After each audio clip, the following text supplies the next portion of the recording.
میں نہایت ادب سے ملتمس ہوں علامہ صاحب سے کہ آپ کے سامنے سامعین کے علاوہ مستقبل کے معمار بیٹھے ہوئے ہیں، شمع رسالت کے ننھے منھے پروانے بیٹھے ہوئے ہیں، ان کو مد نظر رکھتے ہوئے اپنے خطاب سے ہمیں نوازیں۔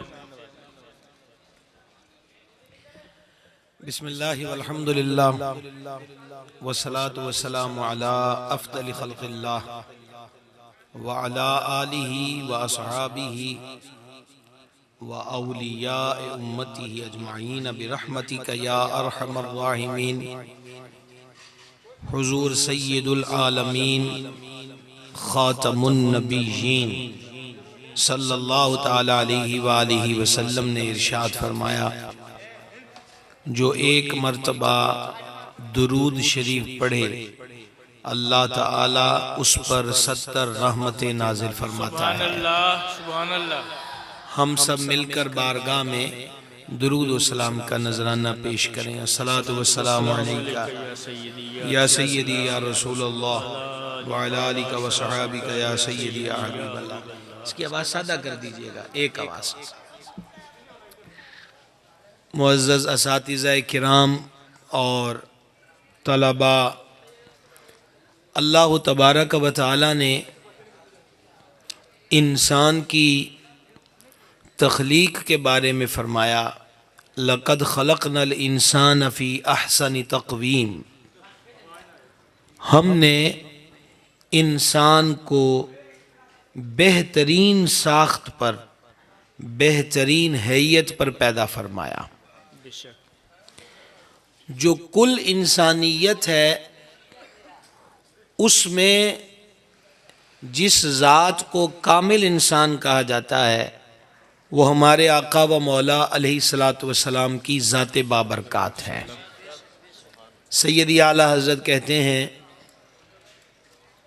کہ اللہ کی سر تا بقدم شان ہے یہ، انسان نہیں انسان وہ انسان ہے یہ۔ سبحان اللہ۔ قرآن تو ایمان بتاتا ہے انہیں اور ایمان یہ کہتا ہے میری جان ہے یہ۔ سبحان اللہ، سبحان اللہ۔ مالک کریم نے سورہ رحمان میں فرمایا، الرحمن علم القرآن، اور آگے مالک کریم نے خلق الانسان فرمایا ہے، ہم نے انسان کو بنایا۔ قرآن پاک عربی زبان میں نازل ہوا، ہم عام فہم لوگ اردو زبان میں اس کا ترجمہ دیکھتے ہیں۔ مفسرین کرام نے اس گہرے سمندر میں غوطہ زنی کی اور بڑے قیمتی موتی نکال کر لائے۔ وہ یہاں کہتے ہیں کہ الانسان، یہاں خاص انسان کا ذکر ہوا ہے کہ رب فرماتا ہے کہ ہم نے انسان کو بنایا۔ وہ کون ہے؟ تو یہاں مفسرین کرام نے بیان کیا کہ وہ جس انسان کی تخلیق کا اللہ سورہ رحمان میں ذکر کر رہا ہے وہ اس کے حبیب کریم اور ہمارے آقا و مولا علیہ السلام کی ذات بابرکات ہے۔ سبحان اللہ۔ اسی لیے سیدی اعلیٰ حضرت رحمۃ اللہ علیہ نے جو قرآن کا اردو زبان میں ترجمہ کیا کنز الایمان، وہاں انہوں نے اس کا تفسیری ترجمہ کیا، الرحمن علم القرآن خلق الانسان۔ مہربان نے مہربانی کی، قرآن کا بیان سکھایا اور انسانیت کی جان محمد کو پیدا فرمایا صلی اللہ تعالی علیہ وآلہ وسلم۔ تو جیسا کہ حضرت نے مجھے فرمایا اور میری توجہ بھی دلائی اور میرے پیش نظر بھی یہی ہے، باقی تو اساتذہ کرام خود سکھانے والے ہیں، تو میں ذرا ان بچوں کا کلاس فیلو بننا چاہتا ہوں اور ان کا ہم مکتب ہو کر کوشش کروں گا کہ تھوڑی سی باتیں ہو جائیں۔ دیکھیے، کامل انسان نے ان کی بعثت کا مقصد، ان کی ولادت کا مقصد، ان کا اس کائنات میں تشریف لانا۔ آپ آیت مبارکہ اکثر میلاد کی محافل میں سنتے، قد جاءکم من اللہ نور و کتاب مبین۔ تحقیق اللہ کی طرف سے تمہارے پاس نور اور واضح کتاب آ گئی۔ اب نور سے مراد جان عالم علیہ السلام کی ذات ہے اور واضح کھلی کتاب سے مراد قرآن حکیم ہے۔ یہ بھی ایک بڑی کمال کی چیز ہے زاری مراد لی جائے تو کتاب تو ہو مگر اندھیرا ہو تو بندہ پڑھ نہیں سکتا، اس لیے فرمایا کہ کتاب بھی دے دی ہے اور ساتھ نور بھی آ گیا ہے، سبحان اللہ سبحان اللہ، جس کی روشنی میں تم اس کتاب کو پڑھو۔ دیکھیں آپ اسکول میں پڑھتے ہیں تو کتابیں تو بک سینٹر سے دستیاب ہیں جو آپ کے سلیبس کا حصہ ہیں، لیکن اس کے لیے اساتذہ کی ضرورت ہے کہ یہ آپ کو سمجھاتے ہیں۔ تو عرشوں کے مالک نے فرما دیا کہ کامل کتاب بھی ہم نے بھیج دی اور انسان کامل کو بھی بھیج دیا، اب یہ تمہیں بتائیں گے کہ تم نے زندگی کو کیسے گزارنا ہے، بہتر انسان کیسے بننا ہے، ایسے انسان کے دنیا میں بھی بہتری ہو اور آخرت میں بھی بہتری ہو۔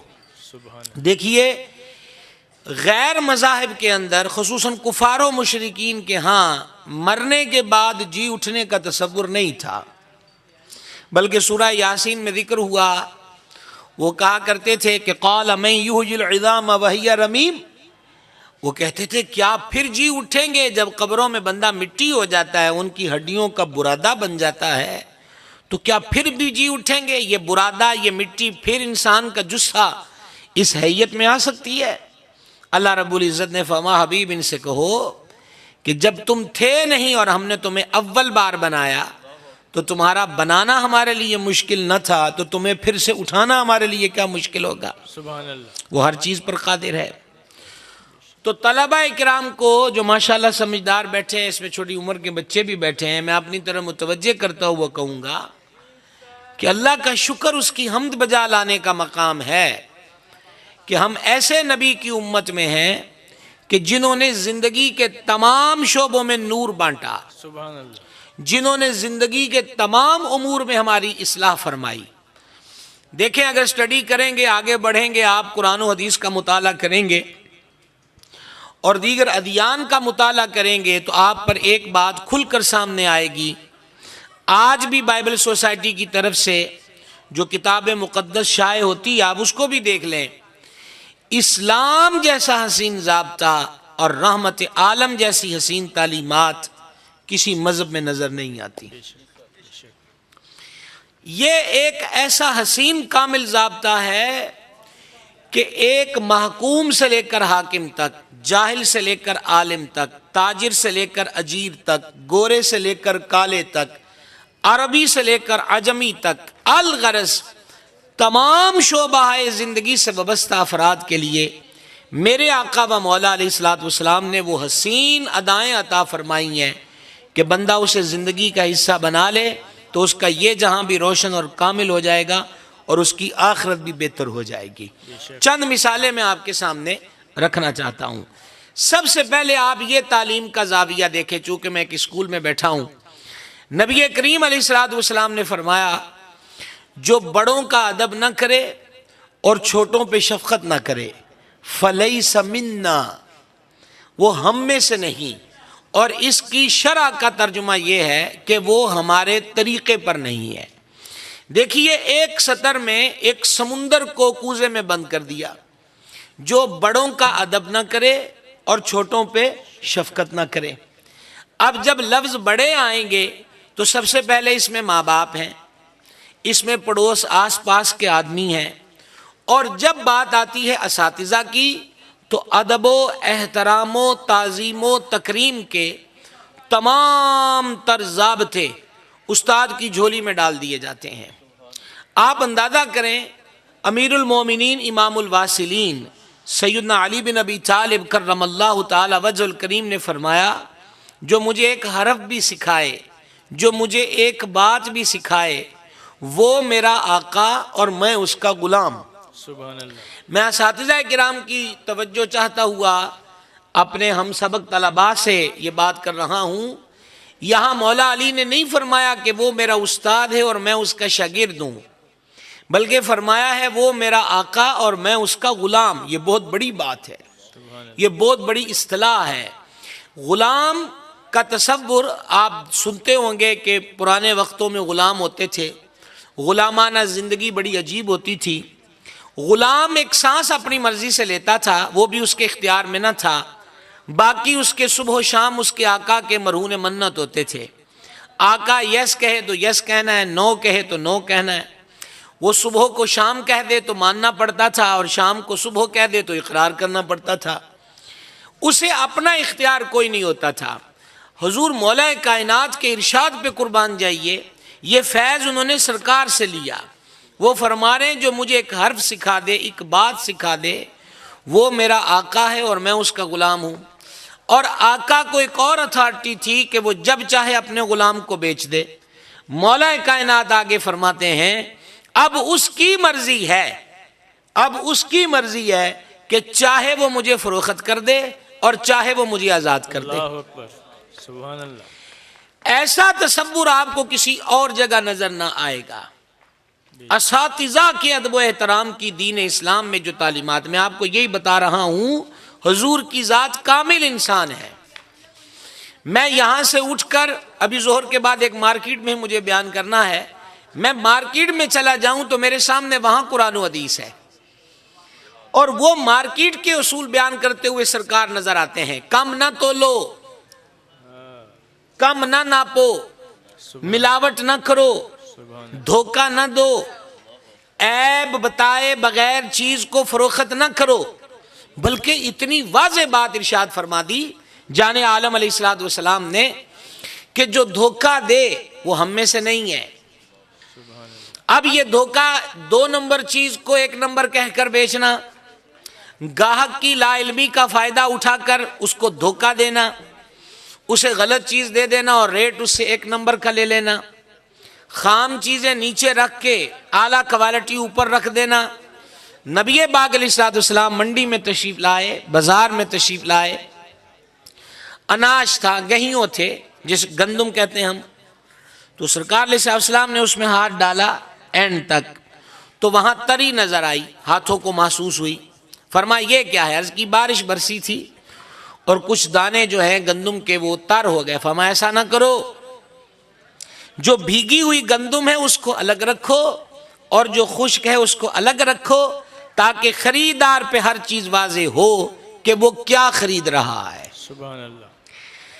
تو اگر میں مارکیٹ سے اٹھ کر ایوان حکومت میں کسی کرسی پر بیٹھ کر گفتگو کروں تو پھر بھی میرے سامنے قرآن و حدیث ہے، بے شک۔ اور وہاں پر کیا ہے کہ سید العالمین خاتم النبیین صلی اللہ تعالی علیہ وآلہ وسلم کی تعلیمات ایک حاکم کے لیے کیا ہیں کہ وہ بڑوں کو ماں باپ کی طرح، برابر والوں کو بہن بھائیوں کی طرح اور چھوٹوں کو بال بچوں کی طرح سمجھے، اور جس طرح ماں باپ، بہن بھائیوں اور بچوں کے حقوق اس فرد پر ہیں، ایسے ہی حقوق اس حاکم پر ہیں جسے اللہ تبارک و تعالی نے خلق پر حاکمیت دی ہے یا وہ حاکمیت کے منچ پر بیٹھا ہوا ہے۔ یہاں آپ کو ایک حسین حدیث سنانا چاہتا ہوں، اور یہ اساتذہ کی نظر ہے، سیاح کے اندر ہے۔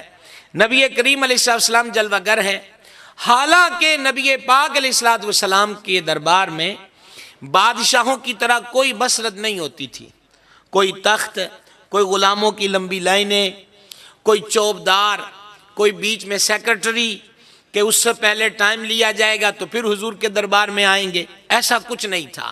سادگی ایسی کہ بوریا نشین، اور غلبہ ایسا کہ سرکار فرماتے تھے اللہ نے مجھے 5 چیزیں ایسی عطا کی ہیں جو مجھ سے پہلے کسی کو نہیں دیں، اور ان 5 میں سے ایک یہ ہے کہ روب کے ذریعے میری مدد کی گئی۔ ابھی ہم کافروں سے 1 مہینے کی مسافت پر ہوتے ہیں اور اپنے گھر سے چلتے ہیں، 1 ماہ کی مسافت کا وقت اور گیپ بیچ میں ہوتا ہے، لیکن ہماری آمد کا سن کر ہی ان کے دل سینوں میں کانپنے لگ جاتے ہیں۔ روب ایسا عطا فرمایا۔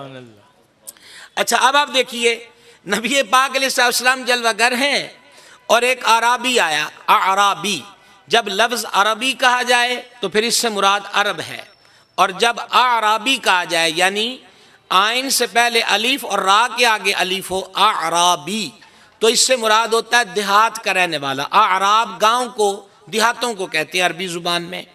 تو اعرابی آیا یعنی گاؤں کا رہنے والا، تو وہ نبی پاک علیہ السلام سے کچھ کہنا چاہتا تھا۔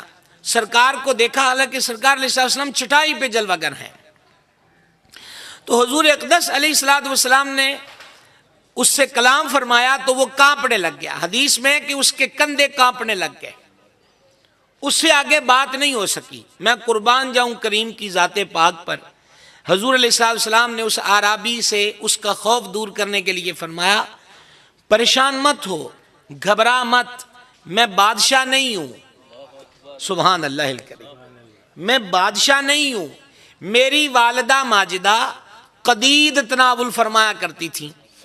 اچھا اب یہ بھی سمجھانا ہوگا طلباء کو، قدید تناول فرماتی تھی، اصل میں عرب کے اندر مروج تھا کہ وہ گوشت کو جو سنبھالنا ہے اس کا طریقہ یہ تھا کہ اس کے لمبے لمبے پیس کاٹتے، رسی میں پرو کر دھوپ میں خشک کر لیتے اور پھر انہیں وہ محفوظ کر لیتے تھے جو کئی ماہ تک استعمال ہو جاتا تھا۔ ابھی کل میں آزاد کشمیر سے واپس آیا ہوں تو وہ کشمیر میں بھی بعض پٹھان ہیں کہ جو اب بھی اس طرح قربانی کے گوشت کو محفوظ کر لیتے ہیں، تو پھر اس کو بھون کر کھایا جاتا ہے، اس کو قدید کہتے ہیں، یعنی سوکھے ہوئے گوشت کو جو بھون کر کھایا جائے اس گوشت کو قدید کہتے ہیں۔ اور یہ قدید عام طور پہ دیہاتی ڈش ہے، بادشاہ کے محلات میں تو تازہ اور انواع و اقسام کی ڈشیں ہوتی ہیں۔ تو ذرا سرکار کے سمجھانے کا طریقہ دیکھیں، فما پریشان مت ہو، میں بادشاہ نہیں ہوں، میری والدہ قدید تناول فرمایا کرتی تھی۔ سبحان اللہ الکریم، کیا انداز کرم ہے آنے والے کے خوف کو دور کرنے کا، آنے والے کے ڈر کو دور کرنے کا۔ تو بہرحال عرض یہ تھی کہ ہر موقع پر آپ زندگی کے کسی شعبے میں چلے جائیں، نبی پاک صاحب الاولاق علیہ السلام کی تعلیمات ہیں، اور حضور کی تعلیمات انسان کو انسان بننے کا تصور بھی دیتی ہیں اور راہ بھی فراہم کرتی ہیں۔ تو بات چل رہی تھی بڑوں کا ادب نہ کرے اور چھوٹوں پہ شفقت نہ کرے، فلیس منا، تو فرمایا وہ ہم میں سے نہیں ہے۔ میں طلباء کرام سے گزارش کرنا چاہتا ہوں کہ پوری توجہ رکھتے ہوئے اگلی چند سطور کو اور چند باتوں کو غور سے سن لیں۔ آپ ترقی چاہتے ہیں، آپ پڑھ کس لیے رہیں؟ مختلف شوق و اشتیاق ہوں گے، مختلف سوچیں ہوں گی، ڈاکٹر بننا ہے، انجینئر بننا ہے، پائلٹ بننا ہے۔ اس کے لیے ایک راستہ تو یہی ہے جو آپ نے اختیار کیا ہے۔ آپ اسکول کی دہلیز پہ پہنچ گئے اور یہاں کا جب نصاب مکمل ہوگا تو اس جہاں سے آگے جہاں اور بھی ہیں۔ اچھا اب اس کے بعد آپ نے آگے بڑھنا ہے، پھر آپ جناب کالج و یونیورسٹی کی دہلیز پہ پہنچیں گے، پھر مختلف قسم کے شعبہ جات جو آپ نے چوز کیے ہوں گے، آپ ان شعبہ جات میں مہارت حاصل کریں گے، ڈاکٹر بن گئے، پائلٹ بن گئے، سائنسدان بن گئے، انجینئر بن گئے، بننا چاہیے۔ اور مسلمانوں کو دنیا کے تمام شعبوں میں صف اول میں رہنا چاہیے، کیونکہ مسلمان ہمیشہ سے صف اول میں رہے۔ جب غفلتیں آئیں، اصل میسج کو بلایا تو پھر وہ ہوا جو نگاہوں کے سامنے ہے۔ اور حضرت اقبال تو مدت پہلے یہ کہہ گئے، آنکھ جو دیکھتی ہے لب پہ آ سکتا نہیں، محو حیرت ہوں کہ دنیا کیا سے کیا ہو جائے گی۔ تو ایک تو یہ ہے کہ آپ محنت کریں، حصول علم کے معاملے میں غفلت کا ارتکاب نہ کریں۔ دیکھیں محنت کا تصور بھی ہمیں نبی پاک علیہ السلام کی ذات سے ملتا ہے۔ حضور کے پیام میں مایوسی نہیں ہے، جبکہ میں دیکھتا ہوں اور یہ سخت افسوس ہوتا ہے، ابھی گزشتہ دنوں میں کچھ کلاسوں کا وہ کیا رزلٹ اناؤنس ہوا تو کسی نے نمبر پورے نہ لیے، والد نے ڈانٹ ڈپٹ کری تو کئی طلباء کا خودکشی کا جو ہے وہ معاذ اللہ تعالیٰ پڑھنے کو ملا، سخت افسوس ہوا۔ آپ یاد رکھیں جو پڑھنے والے ہیں، جنہوں نے آگے پڑھنا ہے، آگے جانے کا ذہن ہے، جانے عالم علیہ السلام کی تعلیمات میں مایوسی نہیں ہے، امید ہی امید ہے۔ سبحان اللہ۔ اس کی ایک جھلک دیکھیں اور پوری توجہ کر لیں۔ مکہ مکرمہ کے حالات، راہ میں کانٹے بچھائے جانا، سجدے کی حالت میں گردن مبارک پر اوجھڑیاں رکھ دینا، پھبتیاں کسنا، سرکار کسی کو دعوت حق دیتے ہیں تو بیچ میں شور و غوغا کرنا، یہ ان اہل مکہ کے ظلم و ستم کی ایک داستان ہے۔ اور اس داستان کو سمجھنے کے لیے حدیث کی ایک سطر کافی ہے کہ حضور پر نور علیہ السلام نے فرمایا، دین کی راہ میں جتنا میں ستایا گیا ہوں اتنا کوئی نہیں ستایا گیا۔ اب ارادہ ہوا کہ طائف چلیں، علاقہ بدلے، لوگ بدلے ہوں گے، ان کو پیام حق دیں، ان کو اسلام کی دعوت دیں، ان کو اپنے قریب لانے کی کوشش کریں، شاید کہ وہ در توحید پہ جھک جائیں۔ لیکن طائف والوں کا مزاج مکے والوں سے کچھ مختلف نہ تھا، انہوں نے کلام پاک سننے سے ہی انکار کر دیا۔ ہم آپ کی بات نہیں سنیں گے، ہم آپ کا پیغام نہیں سنیں گے۔ دیکھیں، آپ کی محبت ہے، میں ایک طالب علم ہوں اور میں آیا تو ہمارے معزز اساتذہ کرام دروازے پر تھے اور میرے گلے میں ہاتھ ڈالا گیا، تو یہ تقریر کرنا کیا مشکل ہے؟ پر اللہ کے محبوب ہوں، نبیوں کے سردار ہوں، رحمت للعالمین ہوں، صاحب شفاعت ہوں، شانیں اتنی ہو کہ انگلی کے اشارے پہ چاند دو ٹکڑے ہو، اللہ اکبر، ہاتھ اٹھیں تو ڈوبا سورج واپس پلٹ آئے، پیالے میں انگلیاں رکھیں تو پنجاب رحمت جاری ہو جائے، سبحان اللہ، اشارہ کریں تو درخت کی شاخ چل کر کلمہ پڑھے اور واپس جا کے لگ جائے، اللہ کنکریاں کلمہ پڑھیں، جانور سجدہ کریں، بادل کے ٹکڑے دھوپ میں سائے کریں، اللہ ورفعنا لک ذکرک کا اعلان کرے، وللآخرۃ خیر لک من الاولی، جن کا مستقبل ہے۔ ایسی ذات پاک اللہ کا پیغام سنانے کے لیے طائف میں پہنچتے ہیں تو کہ ہم نہیں سنیں گے۔ اور ریزن کیا بیان کر رہے ہیں؟ کہا اگر تو آپ نبی نہیں ہیں تو پھر معاذ اللہ یہ فضول باتیں ہم نہ سنیں گے، کیا فائدہ، ماس ٹائم ضائع ہوگا، اور اگر آپ نبی ہیں تو پھر ہمیں سمجھ میں نہ آیا اور ہم نہ مانیں تو پھر ہمیں نقصان ہوگا، ہم بات سنیں گے ہی نہیں۔ کتنا دل ٹوٹتا ہے، یہ میں اپنے لیے بات کر رہا ہوں، کتنا دل ٹوٹے گا، لیکن وہ دل بڑا مضبوط ہے۔ اللہ اکبر، عرشوں کا مالک فرماتا لو انزلنا هذا القرآن على جبل لرأيته خاشعا متصدعا من خشیت اللہ، اگر ہم اس قرآن کو پہاڑ پر نازل کر دیتے تو پہاڑ اللہ کے خوف سے ریزہ ریزہ ہو جاتا۔ لیکن قرآن نازل کہاں کیا؟ وہ قرآن میں بیان کیا، فرما پیارے ہم نے اس قرآن کو تیرے دل پہ نازل فرمایا ہے۔ اللہ اکبر، اللہ، وہ دل اتنا مضبوط ہے۔ سبحان اللہ، اچھا اب کہ ہم نہیں سنیں گے، ہم نہیں سنیں گے، اللہ اکبر کبیرہ۔ اور جب وہاں سے واپسی ہوتی ہے تو پھر وہاں کے بچے، وہاں کے لڑکے، آپ غور کیجئے گا، کفر میں مبتلا لڑکے دورائیا لائنیں بنا کر کھڑے ہیں۔ دورائیا لائنوں کو سمجھتے ہیں آپ لوگ؟ جیسے ابھی طلباء کھڑے تھے دائیں اور بائیں استقبالیہ کے لیے، تو یہاں ہم جاتے ہیں جلسوں میں تو استقبالیہ میں پھول کی پتیاں برستی ہیں، اللہ اکبر کبیرہ، جن کا آج ہم میلاد منا رہے ہیں۔ جب وہ کریم آقا علیہ الصلوۃ والتسلیم طائف سے نکلتے ہیں تو طائف کے چھچورے آوارہ گرد لڑکے وہ ہاتھوں میں پتھر پکڑ کر میرے کریم علیہ السلام کی ذات پہ برساتے ہیں، یہاں تک کہ حضور کے نالین شریفین خون سے تر ہو گئی۔ اچھا اب کچھ دیر کے لیے دیکھیں، زخم بھی ہیں، سفر بھی ہے، پیام بھی لے کر آئے، آگے سے رزلٹ بھی وہ برآمد نہ ہوا، ایک باغ میں رونق افروز ہو گئے۔ تو وہاں پر اللہ کریم نے ملک الجبال کو، یعنی وہ فرشتہ جس کی ڈیوٹی پہاڑوں پر ہے، اللہ کا نظام تقسیم ہے فرشتوں پر، کوئی بارش برسانے پر، کوئی کھیتیاں اگانے پر، کوئی ماؤں کے رحموں میں تصویریں بنانے پر، کوئی روح قبض کرنے پر، کوئی عذاب دینے پر، کوئی رحمت کی برکھا برسانے پر، کوئی قبر میں سوالات کرنے پر۔ اللہ قادر و قیوم نے فرشتوں کے اندر یہ نظام، ایک شاہی نظام ہے جو تقسیم ہوا ہے۔ تو وہ فرشتہ کہ جس کے کنٹرول میں پہاڑ ہیں، وہ اس باغ کے اندر حضور صلی اللہ علیہ وسلم کے دربار میں اللہ کے حکم سے حاضر ہوا۔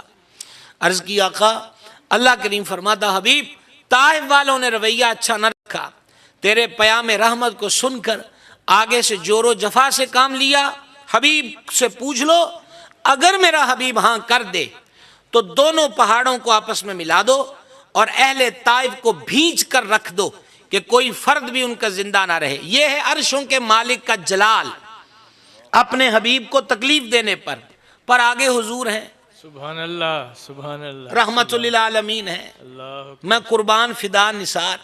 میرے کریم علیہ الصلوۃ والسلام نے فرمایا ہم رحمت بن کر آئے ہیں، ہم زحمت بن کر نہیں آئے۔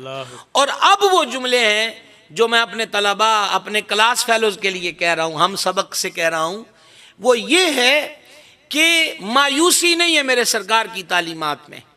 فرمایا کیا ہوا کہ انہوں نے آج میرا پیام قبول نہ کیا، پیغام کو تسلیم نہ کیا، اسلام نہ لائے، کیا ہوا؟ ان کی آنے والی نسلیں ایک دن در توحید پہ جھک جائیں گی اور اسلام قبول کر لیں گی۔ سبحان اللہ، سبحان اللہ، سبحان اللہ۔ تو بھائی صاحب، آپ جس شعبے میں بھی قدم رکھنا چاہتے ہیں، مایوسی کو ختم کرنا ہوگا اور عزم مصمم کے ساتھ، عزم مصمم کے ساتھ۔ میں آپ کو ایک مثال دیتا ہوں، یہ بھی میں طلباء کرام سے کر رہا ہوں کہ فقہ حنفی 4 فقہ ہیں، امام احمد بن حنبل کی، امام شافعی کی، امام مالک کی اور امام اعظم ابو حنیفہ، اور ہم حنفی ہیں، امام اعظم رحمۃ اللہ علیہ کی تقلید کرتے ہیں امام ابو حنیفہ کی۔ امام ابو حنیفہ چاروں ائموں میں بڑے ہیں، اور یہ واحد چاروں میں سے ایک امام ہے کہ جنہوں نے صحابہ کرام کی زیارت بھی کی، ان سے حدیث بھی سنی، تو لہٰذا یہ تابعی ہے۔ تابعی وہ ہوتا ہے جنہوں نے صحابہ کرام علیہ رضوان کی زیارت کی، اور صحابی وہ ہے جس نے حالت ایمان میں نبی کریم علیہ السلام کا دیدار پایا ہو، تو اس لیے ان کو امام اعظم بھی کہتے ہیں، وہ بڑے امام ہیں۔ امام اعظم کے ایک شاگرد ہوئے جنہوں نے فقہ حنفی کو ایک نیا روپ بخشا، یعنی تحقیقات اور ریسرچ کی دنیا میں جنہوں نے قدم آگے بڑھایا۔ اب ہمارے ہاں وہ کہتے تو ہیں کہ ہم سٹڈی کرتے ہیں، لیکن سٹڈی موبائل اسکرین پر، جس کو ریسرچ کرنا کہتے ہیں، پہلے ہمیں ریسرچ کے زاویے سیکھنا چاہیے کہ ریسرچ ہوتی کیا ہے۔ اب جس کا بھی بات سنیں گے، لیکچر سنیں گے، بات سنیں گے اور اس کو حرف آخر مان لیں گے تو ریسرچ تو نہ ہوئی، یہ تو گونگا پن ہے کہ بس چلتے گئے، جدھر سے اشارے ہوئے چلتے گئے۔ امام محمد بن حسن شیبانی رحمۃ اللہ علیہ امام اعظم کے بڑے شاگردوں میں سے ایک نامور ہستی، امام محمد، یہ بڑے حسین و جمیل تھے۔ آپ غالباً مصر کے علاقے میں تشریف لائے تو ایک خطہ امڑ آیا ان کی زیارت کو، بڑے حسین و جمیل تھے۔ تو ایک یہودی عالم بھی پوچھ رہا تھا کہ یہ مسلمان کدھر جا رہے ہیں، انہوں نے کہا ہمارا امام آ رہا ہے۔ کہا کیا نام ہے اس کا؟ کہا محمد ہے۔ تو اس کو یہ سن کے شوق پیدا ہوا کہ ان کے نبی کا نام بھی یہی ہے، اور اب ان کا ایک مذہبی رہنما آ رہا ہے، تو دیکھے تو صحیح جا کر۔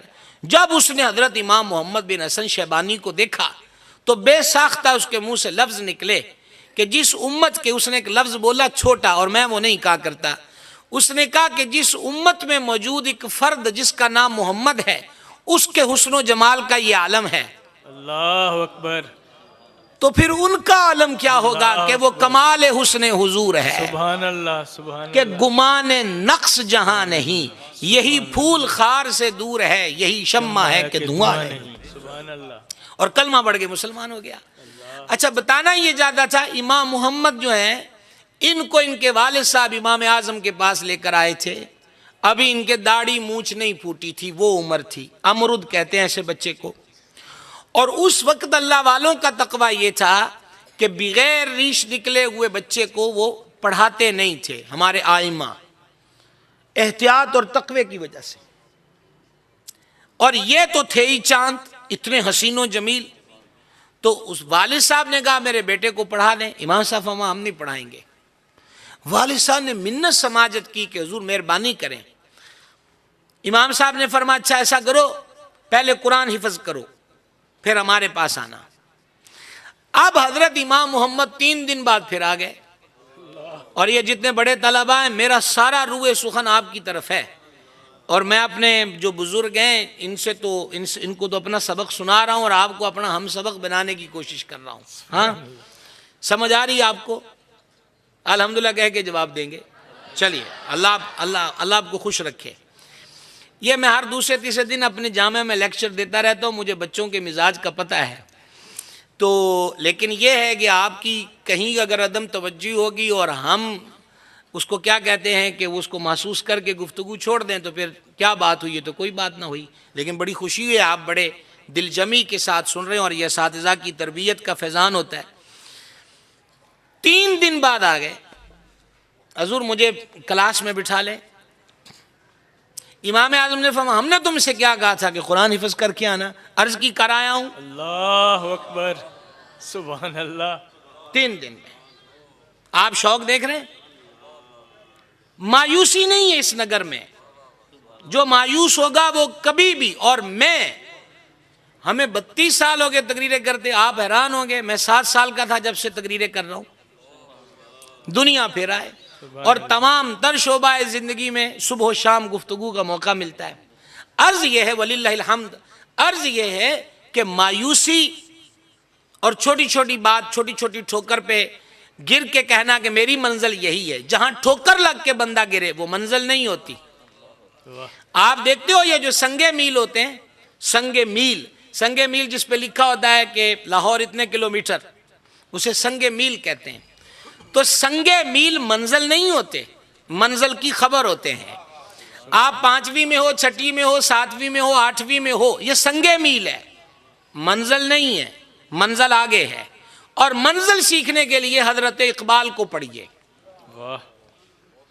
اقبال کو اس جوانوں سے محبت ہے جو ستاروں پہ کمند ڈالتے ہیں۔ سبحان اللہ۔ وہ نوجوان نہیں ہے۔ اب ستاروں پہ کمند ڈالنے والے نوجوان اقبال کو اب ہم کہاں سے دیں کہ یہاں تو مطلب یہ ہے کہ دھار دار ڈور سے میرے معاشرے کے نوجوان اپنا جز وقتی شوق پورا کرنے کے لیے گڈی چڑھاتے ہیں، پتنگ بازی، اور جس سے لوگوں کے گلے پہ ڈور پھرتی ہے اور کتنی زندگی کی شمعیں جو بجھ جاتی ہیں۔ آپ ابھی چھوٹے ہو، بتلائیے کہ باپ کتنا بڑا سرمایہ ہوتا ہے، گھر کا سربراہ ہوتا ہے۔ اسکول کی فیس، یونیفارم کے خرچ، کتابوں کے خرچ، ٹیوشن کے خرچ، آپ کا جیب خرچ کس کے سر پہ چلتا ہے؟ باپ کے سر پہ۔ اور یہ چند گھڑیوں کا شوق کہ کیمیکل شدہ ڈور کا استعمال، اور وہ ہماری بے احتیاطی سے کسی باپ، وہ مزدور جو مزدوری کرنے جا رہا ہے اور شام کو 600 روپیہ لے کر آئے گا، اس کے گلے پہ ڈور پھر گئی، وہ ختم ہو گیا، ایک گھرانہ اجڑ جاتا ہے۔ کتنے بچے ہیں جو یتیمی سے داغدار ہو جاتے ہیں، اور جس کے سر سے باپ کی چھت اٹھ جائے، معاشرے میں اس کا کیا حال ہوتا ہے؟ الامان والحفیظ، کیا کہا جا سکتا ہے؟ گزارش یہ ہے کہ اقبال کو ستاروں پہ کمند ڈالنے والا مسلمان نوجوان چاہیے، نہ کہ کیمیکل کی ڈور سے لوگوں کے گلے کاٹنے والا نوجوان۔ تو آگے بڑھیے اس جہاں سے آگے جہاں اور بھی ہیں۔ تو میں رحمت عالم علیہ السلام کی جو تعلیم ہے اس پر بات کر رہا تھا کہ حضور کی تعلیمات میں مایوسی نہیں ہے، حکمت ہے، تدبر ہے، فہم ہے۔ اور سرکار سے بڑھ کر فہم کس کے پاس ہوگا؟ حضور سے بڑھ کر حکمت کس کے پاس ہوگی؟ جن کے لیے رب فرمایا وَعَلَّمَكَ مَا لَمْ تَكُنْ تَعْلَمْ وَكَانَ فَضْلُ اللَّهِ عَلَيْكَ عَظِيمًا۔ حبیب ہم نے آپ کو وہ کچھ سکھا دیا جو آپ نہ جانتے تھے، اور آپ پر اللہ کا بہت بڑا فضل ہے۔ سبحان اللہ۔ اللہ غنی حمید۔ سرکار کے فہم کی بات، اب ایک مثال دیکھیں، اور یہ بھی میں آپ کو گزارش کرنا چاہتا ہوں، ابھی سے اپنی عادتوں کو تحمل کے دائرے میں رکھیے۔ حلم، جس بھی چیز میں نرمی اور حلم ہوگا اس کی خوبصورتی بہت زیادہ ہوگی۔ اپنے مزاج میں حلم لائیے۔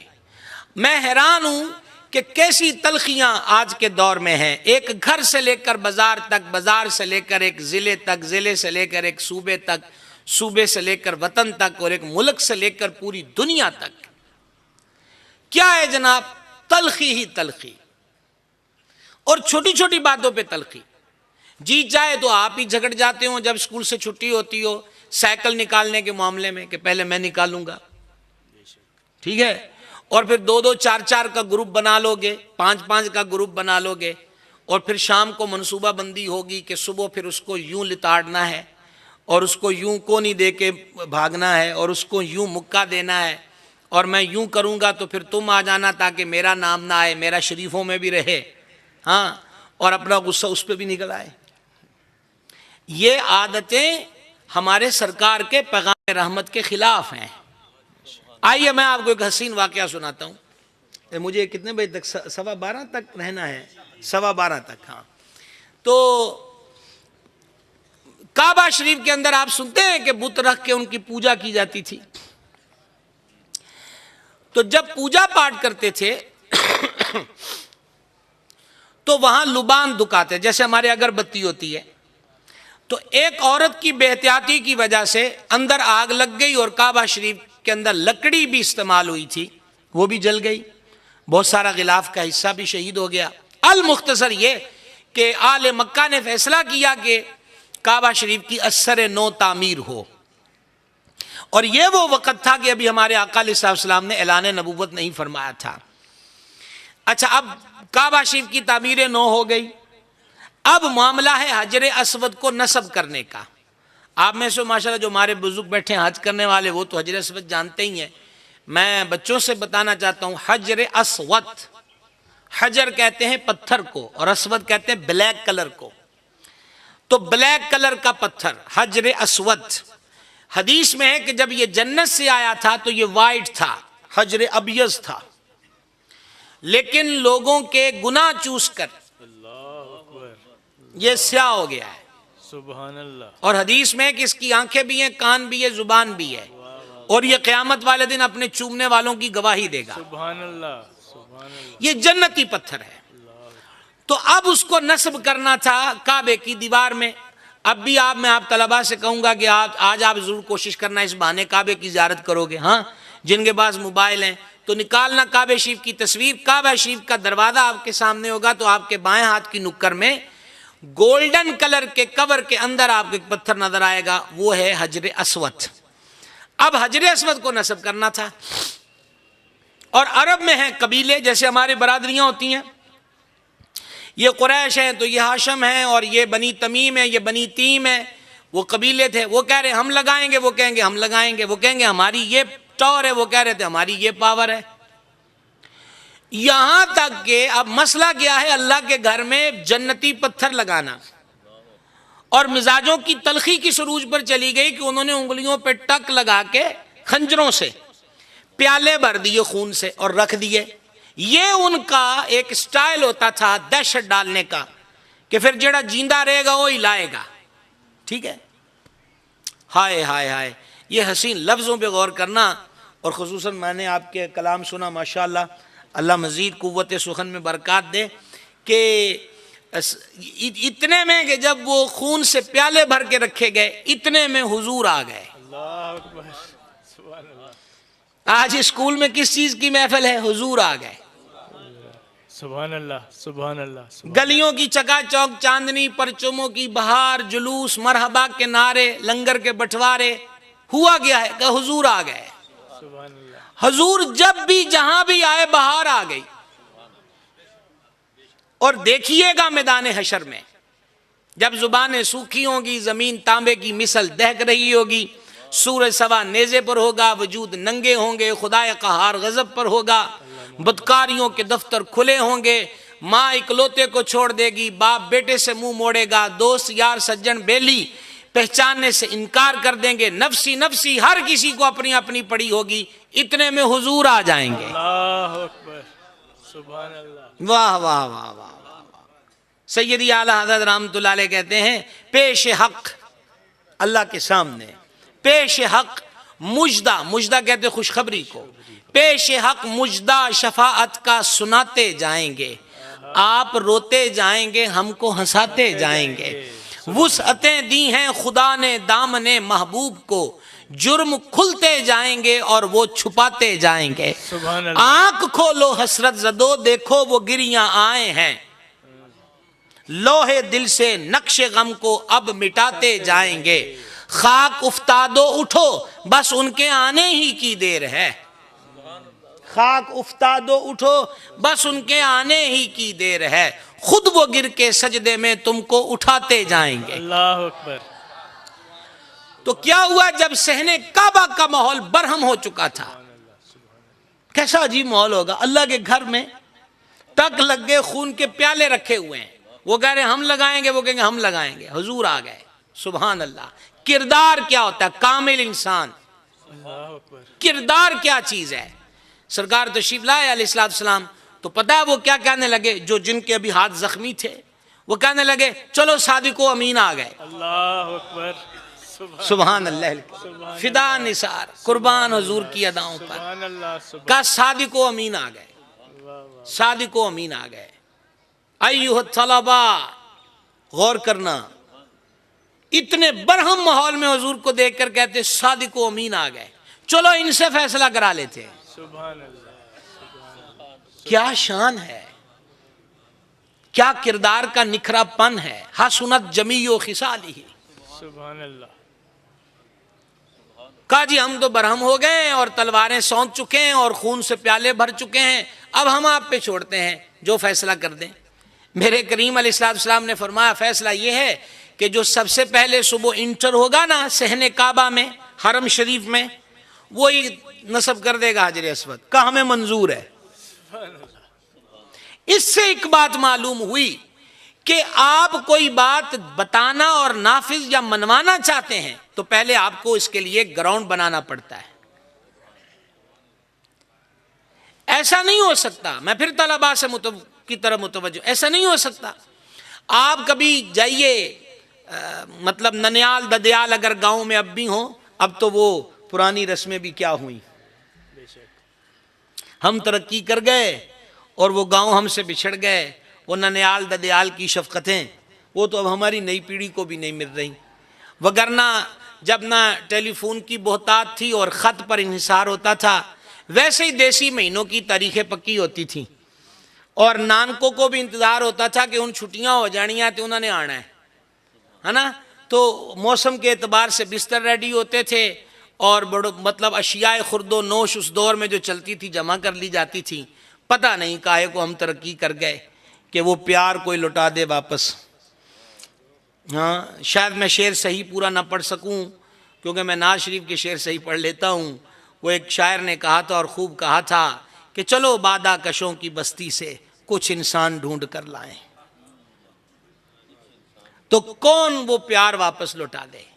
ہمارے ہاں تو اب آپ دیکھیں یہ جس ماحول میں ہم ہیں، آپ چائے کی دکان پر بیٹھتے ہیں. اچھا چائے کی دکان پر بیٹھنا بھی ایک بہانہ ہوتا تھا. تو یوں گاڑی سے نکلے اور بیٹھے اور چائے کا آرڈر دیا کہ ہم تھوڑی تیکھی پئیں گے اور یہ تھوڑی پھیکی پئیں گے، اور پھر یہ حضرت موبائل ہر ایک کے ہاتھ میں اور بس اپنی اپنی راہ اور اپنا اپنا چیز. اسلام میں نماز کو جماعت کے ساتھ کیوں اتنی اہمیت دی گئی ہے؟ 70 درجے تک فضیلتیں کیوں دی گئی ہیں؟ یہ کیوں کہا گیا کہ جتنے قدم چل کے آؤ گے ہر قدم پہ ثواب پاؤ گے؟ اس لیے کہ جماعت میں پورا محلہ اکٹھا ہوگا، ایک دوسرے کو دیکھیں گے. کوئی پریشان نظر آیا تو پوچھ لیں گے بھائی خیر ہے. سیدنا فاروق اعظم رضی اللہ تعالیٰ عنہ جماعت کروانے کے بعد نظر دوڑاتے تھے نمازیوں پر، اور اگر کوئی نہ ہوتا تو آپ 2-4 حضرات کو لے کر اس کے گھر پہنچ جاتے کہ خیریت تو ہے، مسئلہ تو نہیں، کوئی ضرورت تو نہیں، بیمار تو نہیں پڑ گیا. پھر عید والے دن کا محلہ تو ہر روز مل لے گا، تو چلو کوئی ایسا موقع بھی تو ہو کہ پورا علاقہ اکٹھا ہو. ٹھیک ہے، پورا علاقہ جمعہ رکھ دیا، جمعے کے بعد عید رکھ دی. اب کا گورا اور کالا آپس میں کیسے ملے؟ عربی اور اجمی کیسے ملے؟ وہ کیسے ایک دوسرے کو جانچے پہچانے، معلوم کرے کہ کسی کو کیا پرابلم ہے، کوئی کیا کر رہا ہے؟ کہ پھر ہم اپنے گھر سب کو بلا لیتے ہیں. اور دیکھو کیا حسن ہے، کیا حسن ہے بے. جس طرف چلیے ایک جہان نظر آتا ہے. کیا حسن ہے کہ گورے کالے کو، عربی اجمی کو، انگلش بولنے والے کو اردو، مراٹھی، گجراتی، سندھی، بلوچی، فارسی، سنسکرت، مختلف بولیاں بولنے والوں کو بلایا، لیکن کہا لباس ایک کر لو. لباس ایک کر لو، کیا ہے؟ احرام باندھ دو کہ فرق ہی نہ رہے. بندہ و صاحب و محتاج و غنی ایک ہوئے، تیری سرکار میں پہنچے تو سبھی ایک ہوئے. یہ ایکتا کا درس ہے میرے کریم علیہ السلام کے تمام تر احکامات میں. خیر میں آپ سے کیا عرض کر رہا تھا؟ فرمایا کہ صبح جو پہلے انٹر ہوگا حرم میں، حرم یعنی جہاں کعبہ شریف ہے، تو وہاں پر جو پہلے آئے گا وہ لگا دے. کہا ہمیں فیصلہ منظور ہے. اچھا جی وہ کسان والی بات میں کیوں کر رہا تھا؟ ننیال داد کے یاد آ گئے. تو وہ اس لیے کر رہا تھا کہ آپ، یہ میں نوجوانوں سے کہہ رہا ہوں، بچوں سے کہہ رہا ہوں، آپ جا کر دیکھنا کہ یہ جو ہم فصلیں کھاتے ہیں ان کا، تو یہ کیسے ان کو، ان کا بیج کیسے بوتے ہیں؟ ایسے ہی فصل سیدھی زمین ہوتی ہے، چٹیل جگہ، پدری جگہ، اس پہ دانے پھینک دیتے ہیں؟ نہیں، جا کے دیکھیں وہ پہلے ہل بناتے، مطلب پلیس کا، اس کو جگہ کا ہموار کرنا، اس کو بونے کے قابل بنانا. لہٰذا آپ کچھ بھی کرنا چاہتے ہیں اس کے لیے آپ کو پہلے گراؤنڈ ریالٹی کو سمجھنا اور پھر اس کے مطابق ماحول کو بنانا، پھر بتانا ہے کہ بھئی یہ میسیج ہے، یہ پیغام ہے۔ اب پہلے دن سر پہ ہتھوڑا مارنے سے کچھ نہیں چلے گا سوائے سر پھٹنے کے۔ صبح ہوئی تو یہ حسن اتفاق تھا کہ سب سے پہلے صحن حرم میں میرے سرکار جلوہ گر تھے۔ اور آپ غور کریں گے اگلی بات پر، تکبر، انا، فخر، بالادستی، بڑائی، یہ کل تک ناچ رہی تھی، اور آج حضور کو صحن کعبہ میں دیکھا کہ بس ٹھیک ہے، ہم ہتھیار پھینکتے ہیں، اے اپنے مبارک ہتھا نال لادن گل ختم، ہم سب مطمئن ہیں۔ کیا بات ہے جناب! اب میرے کریم کا حکمت و تدبر دیکھیں کہ فرما چادر لاؤ، چادر لائی گئی، اس چادر میں حجر اسود رکھا گیا، فرما ساری برادریاں آؤ اور چاروں طرف سے چادر کو اٹھاؤ۔ اللہ اکبر، یہ دیکھیے حکمت، سبحان اللہ، یہ دیکھیے کہ دلوں میں پیدا ہونے والے جذبات کو کس انداز پہ کنٹرول کیا جاتا ہے۔ تو سب نے چادر پکڑ کے اٹھائی تو سرکار نے اس کو حجر اسود کو گورے گورے ہاتھوں سے اٹھا کر اس کی جگہ پہ نصب کر دیا۔ تحمل لائیے اپنی زندگی میں، تحمل، چڑچڑے پن کی طرف مت آئیے۔ اور یہ میں آپ کو بتا دوں، ہمارے بڑے جتنے بزرگ اساتذہ بیٹھے ہیں میری اس بات سے اتفاق کریں گے، کیونکہ میرا ذاتی مشاہدہ بھی ہے اور جو لوگ تحقیقات ان امور پہ کرتے ہیں ان کا بیان کردہ بیانیہ بھی یہی ہے کہ یہ جو ہمارے ہاں موبائل اسکرین کا کثرت سے استعمال ہے، یہ طبیعتوں میں چڑچڑاپن لا رہا ہے، کیونکہ ہر چیز کا ایک وقت ہے، ہر چیز کا ایک وقت ہے۔ اے رضا ہر کام کا ایک وقت ہے، دل کو بھی آرام ہو ہی جائے گا، ٹھیک ہے؟ تو یہ ہر چیز کا ایک وقت ہے۔ اور اعلیٰ حضرت کا شعر ہے حضرت کہ بے نشانوں کا نشان مٹتا نہیں، مٹتے مٹتے نام ہو ہی جائے گا۔ بے نشان جو ہو جاتے ہیں نا، اپنے آپ کو خود مٹاتے ہیں، ان کا نام کبھی نہیں مٹتا۔ یقین نہ ہے تو داتا صاحب کے دربار پہ جا کے دیکھ لیں یا حضور گنج شکر کی چوکھٹ پہ جا کے دیکھ لیں، بے نشانوں کا نشان مٹتا نہیں۔ چشتیہ چوک، نہ صدر نہ ایم این اے نہ ایم پی اے، چشتیہ چوک، بے نشانوں کا نشان مٹتا نہیں، مٹتے مٹتے نام ہو ہی جائے گا۔ تو میں آپ کی خدمت کر، موبائل اسکرین، ہر چیز کا ایک وقت ہے۔ یہ بھی اسلامی تعلیمات کو آپ دیکھیں تو وقت کی پابندی، وقت کی پابندی۔ یہاں مجھے خوشی ہوئی ہے کہ جتنا وقت بتایا گیا تھا اس وقت پر بیان شروع ہوا، چاہے نیند چھوڑ کے آئے چاہے جو مرضی کر کے آئے، سکون ہو جاتا ہے کہ یار ایفائے عہد ہو گیا۔ تو وگرنہ مت پوچھئے کہ روز کیا ہوتا ہے۔ تو وقت کی پابندی۔ اب آپ مجھے بتاؤ، آپ سونے کے وقت میں موبائل دیکھیں گے، کھانے کے وقت میں سوئیں گے، تو پھر جب پڑھنے کا وقت آئے گا تو کیا ہوگا؟ نیند کے مست جھونکوں میں۔ تو جب سارا نظام گڑبڑ ہو جاتا ہے تو یہ دماغ ہے آخر، لوہا بھی چلتا رہے تو وہ بھی گرم ہو جاتا ہے اور کام چھوڑ دیتا ہے۔ تو یہ دماغ ہے، بڑے نازک اس کا ایک سسٹم ہے۔ اس لیے تحمل اور لانے کے لیے اور چڑچڑا پن سے بچنے کے لیے تمام تر چیز کو ایک وقت پر لائیے اور ایک نظام الاوقات کے تحت اپنے آپ کو دیکھیں۔ اسلام میں عبادات کے لیے ٹائمنگ کا تصور کتنا اہم ہے۔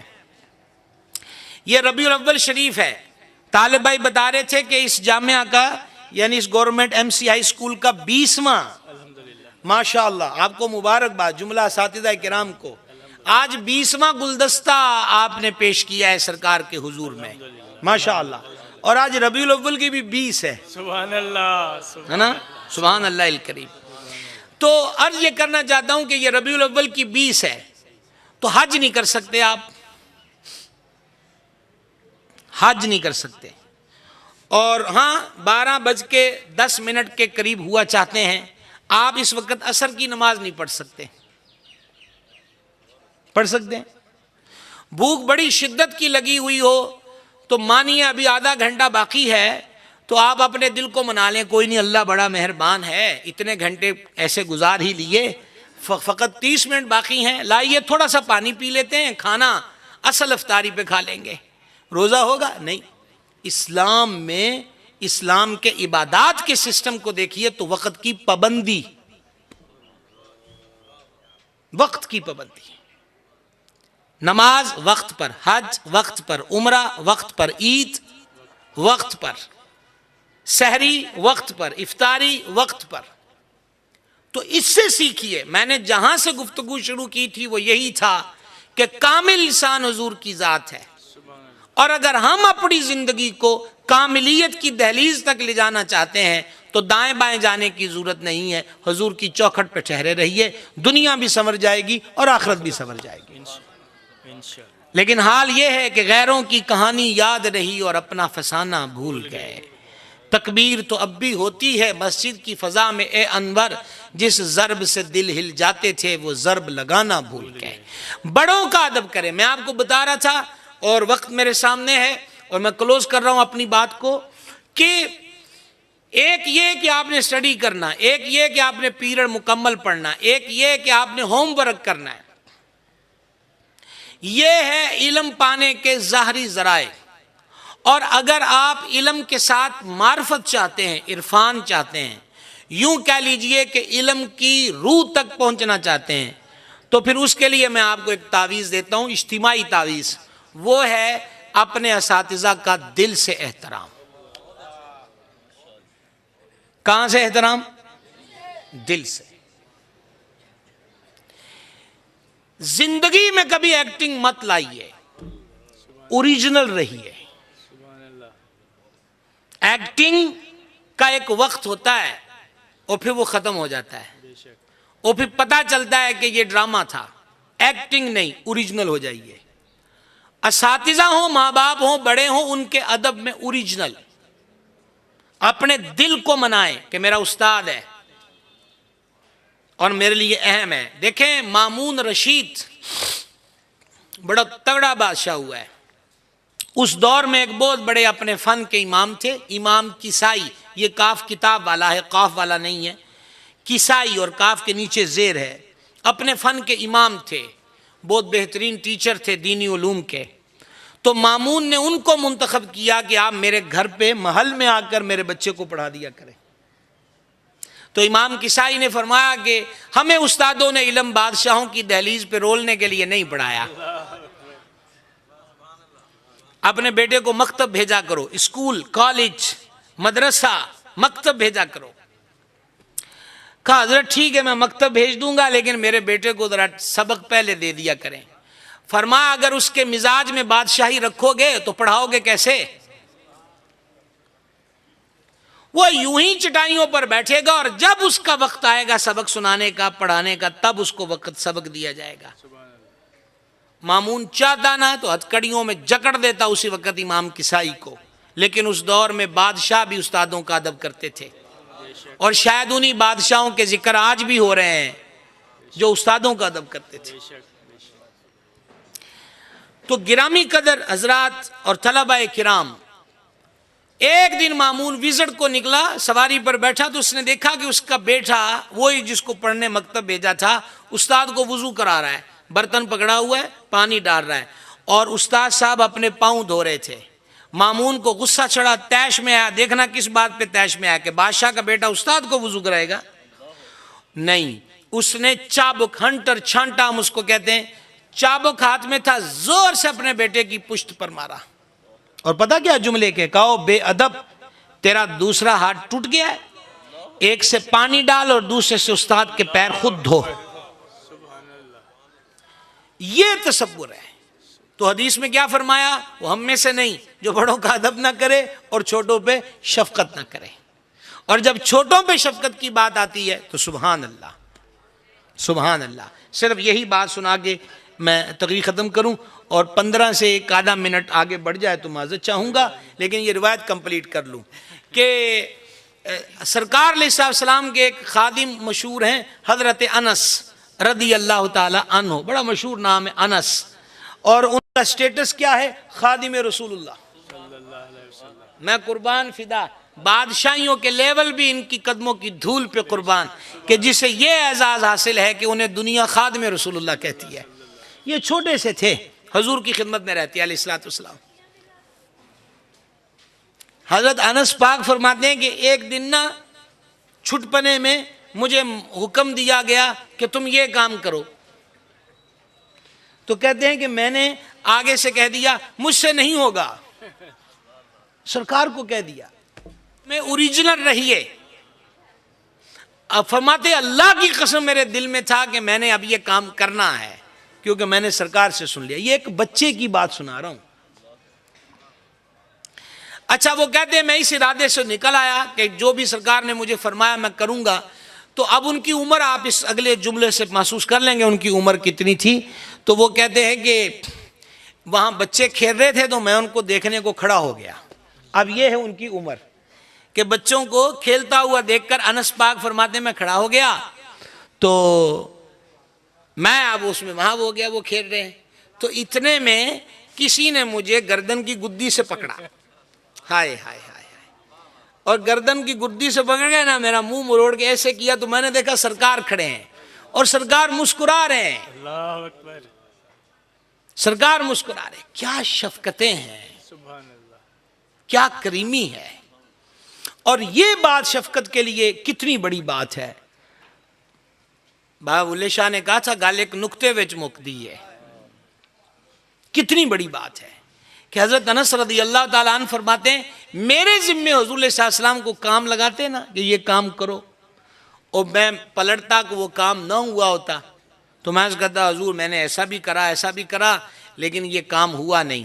تو سرکار نے مجھے کبھی یہ نہیں فرمایا کہ کیوں نہیں ہوا، ایک دن نہیں فرمایا کیوں نہیں ہوا، بلکہ اگلے جملے میں آپ جتنے میرے بزرگ بیٹھے ہیں اساتذہ کرام میرے لیے لائق صد احترام ہے۔ استاد قوم کا معمار ہوتا ہے، اور کاش وہ جو میں نے 20-25 سال پہلے اساتذہ کا مقام دیکھا ہے وہ دور پلٹ آئے۔ آمین۔ بس میں آدھی سیٹیں خالی ہو جاتی تھی، استاد جی آ گئے، ہاں تو کسی کا جھگڑا جھیڑا بن جاتا نا جناب، اور بولتے کہ جج صاحب تک بات گئی ہے تو جج کا کوئی سفارشی ڈھونڈو، تو اس کے لیے وہ ایم این ایم پی اے نہیں ڈھونڈتے تھے، وہ کہتے تھے کہ جج صاحب دا استاد لبو، ہوئے ہوئے ہوئے ہوئے، اور جب استاد ڈھونڈ لیتے تھے جج کا ہو یا ایس ایچ او کا ہو یا کسی بھی افسر کا، تو استاد اگر چلے جاتے تو وہ جج ہو یا افسر ہو وہ اپنی سیٹ سے کھڑے ہو جاتے تھے میرے استاد آ گئے، اور وہ لوگ زندہ رہے بھائی صاحب، ان کا نام رہا ہے۔ تو میں گزارش یہ کرنے لگا تھا کہ آگے ایک معرفت کا جہان ہے ایک سطر میں، معرفت کا جہان ایک سطر میں ہے کہ حضرت انس فرماتے یہ کبھی نہیں فرمایا کہ کیوں نہیں ہوا، بلکہ جب میں کہتا کہ حضور نہیں ہو سکا تو مسکرا کے فرماتے اگر ہونا ہوتا تو ہو جاتا۔ بہت کچھ سمجھنے کو ہے اس ایک ارشاد میں، اگر ہونا ہوتا تو ہو جاتا۔ میں نے آپ سے کہا نا زندگی میں تحمل، اس کے لیے بھی یہ ایک بہت پیاری لائن ہے کہ پریشانی کاہے کی، ہونا ہوتا ہو جاتا، کوئی بات نہیں، آگے پھر ہو جائے گا۔ اللہ تعالیٰ گورنمنٹ ایم سی آئی اسکول کے جملہ اساتذہ کرام، خصوصاً وہ حسین باغباں جو 20 سالوں سے یہ گلدستے سجا کر جانے جانا کی دہلیز پہ نظر کر رہے ہیں، آپ سب کو مبارکباد، پڑھانے والوں کو، انتظام کرنے والوں کو، دیگر میں دیکھ رہا ہوں ہمارے شہر کی سیاسی سماجی شخصیات بھی آئی ہیں اور طلباء کو بھی۔ تو آج آخری بات یہ ہے، آپ سے مخاطب ہوں، یہ برتھ ڈے جب آتی ہے اپنے گھر بار میں تو گفٹ دیتے ہیں کہ نہیں دیتے؟ گفٹ دیتے ہیں۔ تو کیا خیال ہے ہم اپنے سرکار کو گفٹ نہیں دیں گے کوئی؟ بلکہ دینے کا لفظ بھی ادب کا نہیں ہے، پیش نہیں کریں گے، کیا خیال ہے؟ گفٹ، تحفہ ہے۔ آپ میں سے طلباء سے پوچھ رہا ہوں، کسی کا ارادہ ہے کہ اپنے آقا و مولا علیہ السلام کو تحفہ پیش کریں؟ اچھا جس کا ارادہ ہو میاں وہ ہاتھ کھڑا کرے، اور دایاں ہاتھ کھڑے، بائیں سے بھی تھوڑا کنفیوز ہو جاؤں گا میں کہ کوئی بدلنے کا خدشہ ہے کہ ہم نے جناب سجاد نہیں کھبا ہاتھ کھڑا کیا تھا۔ تو بس آج ایک تحفہ پیش کر دیں اور دل سے کر دیں، کیونکہ گفٹ پیش کرنے میں جس کو گفٹ دینا ہوتا ہے اس کی چوائس کا خیال کرتے ہیں نا، اس کی فیورٹ چیز دی جائے تو زیادہ خوشی ہوتی ہے۔ سید عالم علیہ السلام نے فرمایا نماز میں میری آنکھوں کی ٹھنڈک ہے۔ اللہ اکبر، سبحان اللہ سبحان اللہ سبحان نماز میں میری آنکھوں کی ٹھنڈک ہے. تو آئیے آج ہم سب اپنے آقا کو یہ تحفہ پیش کریں اللہ کہ ہم انشاءاللہ روزانہ 5 وقت کی نماز پابندی سے پڑھیں گے. انشاءاللہ وما علینا الا البلاغ المبین.